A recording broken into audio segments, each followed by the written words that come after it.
His 19th season in the NBA, and of course, much of the discussion around the King has been, what does his future look like after basketball? Here on Undisputed this morning, we have an exclusive first look from a new episode of The Shop. It drops this Friday, June 10th, exclusively on Uninterrupted's YouTube channel. That's where LeBron weighs in on that and a variety of other topics. But get a sneak peek right here. Let's take a listen this morning. What do you want to do, by the way? What, when I'm Would done? you go on TV? Would you be on? I don't know. I'll be watching that stuff a little bit. Like when Tom Brady signed up for TV, were you like, maybe that's... Yeah, when I seen how much he signed for it, right, I did. Damn, they get it. Would you do it? Yeah, I would. I Really? would. Yeah, for sure. I think you should be a movie star, Because- you know. I mean, one, my knowledge of the sport and and being able to have my insight on the sport and still be around the game. I want to stay around the game for sure, forever. I'm letting people know I'm still engaged. He's a fan. I'm a He's fan of the engaged. game. I'm engaged in the game, and I care about our sport. And I know everything about our sport. Like, literally, like, I know everything that goes on with our sport, and I want to continue to help our sport grow. But you think about that now? Yeah, Like yeah. what you're going to do? Yeah, I think what about else you want to post-career. do? I want to own the team. Buy a team? Yeah, I want to buy a team. That's there for you sure. Go. There you go. Buying a Right. team and then talking is a little tricky. If you own the team and like... Yeah, I would much rather own a team before I talk. I want a team in Vegas. I've been waiting for this segment all morning. Shannon, what is your biggest takeaway from what LeBron had to say? He's like, well, hell, if somebody gonna throw that kind of Tom Brady money at me, I'll talk about basketball. He's like, F yeah, I would do it for that kind of money. But I think the thing is, Skip, my biggest takeaway is always been, and that's what he said from the very beginning, he wants to own a team. And I think he's positioned himself. If you think about the way he's done it, Skip, he's positioned himself not only to do the things that he's done to accumulate the wealth that he has, but he's positioned himself with the right people that when the opportunity presents itself, LeBron James and his group can go in and says, NBA, I want this team that's going to be in Vegas. He mentioned Vegas. I didn't know they were thinking about putting the team in Vegas, Skip. But hell, the Aces, WNBA team is there. They got a football team in there. Because remember, Skip, before, there'll never, ever be a team in Vegas. There's too much going on. There's too much money going on for it not to be in Vegas. And they got a hockey team in Vegas. So they pretty soon they're going to have a baseball team in Vegas. Sounds like LeBron would like to spend half the year in Vegas. It's a short flight from Brentwood to Las Vegas, Skip. So I believe that's his ultimate goal. His ultimate goal is to own an NBA team. And he says that's what I want to do. I want to be around it. And Skip, you and I, we talk a lot about his tweets. And I said, Skip, he's legit a fan of the game. I agree. He watches the game and, and he's looking at it like, well, hell, if every time I tweet something, the first thing they do is they put it up on the screen. So obviously people are engaged. They like to hear what I got to say. Will people tune in and listen? The thing that I'm going to say, LeBron, here's the thing. You're going to have to take shots at people. The thing that makes the TNT show with Charles Barkley don't give a damn what he say. And he don't care who he say about. And I think Shaq's getting right there with him. Shaq. And Shaq is the exact same way.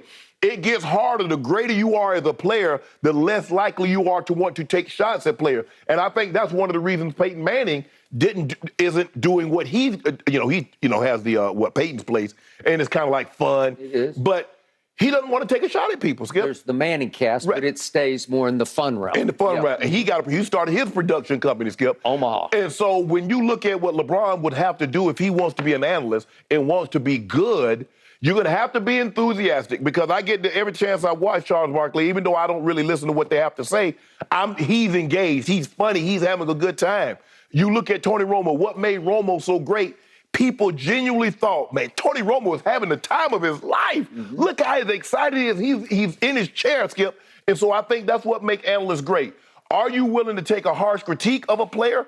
Player that, Skip, I get it. The further you get away from the game, the easier it is, because you don't have a relationship with those guys. Correct. But the first year, the second year, the third year, a lot of those guys that's playing, still playing, you were either their teammate or you played against and had a friendly relationship with. Yep. Now all of a sudden, you're saying something that he's doing wrong or he is not playing well. Now all of a sudden, you see out, they go the other way. Yep. They ain't dapping you up no more. They ain't doing all that stuff. So it'd be very difficult. But all that being said, yeah, the money is great and being an analyst, but LeBron James wants to own a team. I think that's the only thing that's left for him. Yeah, winning a title, yeah, playing with Bronny, but I think his ultimate crescendo is to own an NBA team. It's going to take even more money than he has. Yeah, but it's Skip. Even if he's the face, because at first Jordan was the minority with Bob Johnson, and then he ended up buying the rest of the shares. Then he became the majority owner. LeBron James going to be the face of an NBA team, and it's a couple of years away. It's probably 5 to 8 years away. He'll be in position to be able to do it. To own a team, absolutely. You're not saying you'll play for 5 No. years. No. He'll be able to own a team. Okay, I was fascinated by this clip. I'm always fascinated by what LeBron has to say, and I got 2 big picture takeaways before I get to the guts of this. The more I watch The Shop, the more I wish that it wasn't The Shop, because seriously, I only wait for LeBron because I like the people, the cast they get around, because he gets good people. Yes. And I know a lot of them. But in the end, I don't care what they have to say. In this episode, it's Don Lemon and Amy Schumer. others. Yeah, what's that? Amy Schumer. Yeah, Amy Schumer, yes. And it's fine. But in the end, I only care about LeBron as prompted by Maverick Carter. Right. That's all I care about. And it was a delight to hear us be able to edit out all of the rest, all the byplay, because all I cared about was LeBron, and you just heard it full force. Right. That salvo from LeBron. So, again, if you take away the supporting cast, you don't have the barbershop anymore, right? Because that's how it is, Skip. You know, you get a bunch of people. You're not the only one in the shop getting the haircut. There's a lot of people. But this is just my 2 cents from a distance. I would enjoy the show more, and I think it would be even more popular than it is.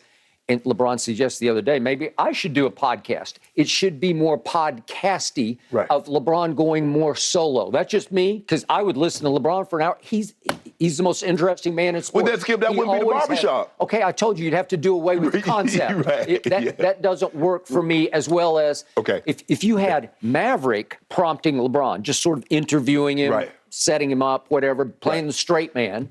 Man, I'd be riveted, because he always has something to say, sometimes controversial things to say about everything. Because that line, I know everything about what's going on in my sport. I believe that. Yeah. Okay, then the other quick takeaway before I get to the guts. I was a little surprised at how quickly he embraced the concept of retirement. Like, you would think that he still might be of a mind of saying, oh, come on, I don't even want to discuss that. I'm not even near retirement age yet. I don't even want to touch that yet. Right. But he willingly embraced the concept of, would I do this? Would I do that? Which means his mind is heading in that direction, right? He's open to it. We keep talking about Aaron Rodgers, Tom Brady. Aaron has been very open to retirement now for a couple of years, where he's actually delving into the notion of, would I do this, or would I be happy away from this? His mind is leaving football. So that Brady's won't leave. He won't even let it go there. Again, he retired, quote unquote, but I think he was trying to negotiate. That's what he was doing, trying to get a better situation. Okay, now back to what you talked about. LeBron is a super fan. He's a great fan, and I think he's like a lot of players I've known, they just don't care that much about watching other games. They just don't. I don't know how you're more of a fan. Yeah, I think you're just going to watch. I am. Okay, so he says, I'm always wanting to be engaged. I also think there's a side of him that's got what I call ADD in a good way, where he has attention deficit disorder, where he just needs the attention, and he's got, 51 million Twitter followers. So he's going to tweet because he likes the attention of the impact of seeing the tweet pop up on TNT a minute after he tweets it. It's up on the screen. Wow, look at that, right? Okay, so I do think he would be a very good analyst. And I watched Tony Romo rise in popularity, and he's not, how'd you call it, willing to harshly critique. Well, I don't think Tony harshly critiques anybody. But because there's a difference, though, Skip. There's a difference between being an analyst at a studio like Charles Barkley as being the color geek. Right. Because you be too hard, Skip, when it comes to those production meetings. Ain't nobody going to be sitting in there but you and the head coach and a couple of assistants. So it's different. Charles Barkley's never going out to interview You're not anybody. talking about a game out. You're talking about a studio. Studio. Okay. Studio. Yeah. Studio. Like what Charles, like what Kenny and what those guys do. I do think LeBron could pull that off. I think he could be better than his best friend Dwayne Wade is at that, because I think he has more to say. He sees more, but would he say more? Would he? I think that's the hard he part. would grow into it slowly but surely. The point is, he has cachet because he's obviously an all-time great player. So when you know, like Shaq knows, Charles wasn't as great as Shaq, but Shaq just flat out knows, I was just better than all of you. So I have the right to look down on you and say, hey, especially centers, you know, you're barbecue chicken. But Skip, what would Barkley do when he was playing? Barkley would call guys he was playing against bums. He was actually playing against them. So now it's nothing for him to say the exact same thing, to say them bum or call Kevin Durant a bus rider. When you're like, hold on, that's Kevin Durant. Like, I don't give a damn who it is. He roasted. I give you that. Steph Curry's coattail. Yeah, we could argue all day how great a player Charles was, but he was a great player. Now, Skip, we're not saying he was Jordan. But he was a great player. I mean, he's a career, 22 and 12, 22 and 11 guy? I don't know if I can go to great, but he was great. For the sake of this conversation, I'll give you he was a very good player. He has some cachet.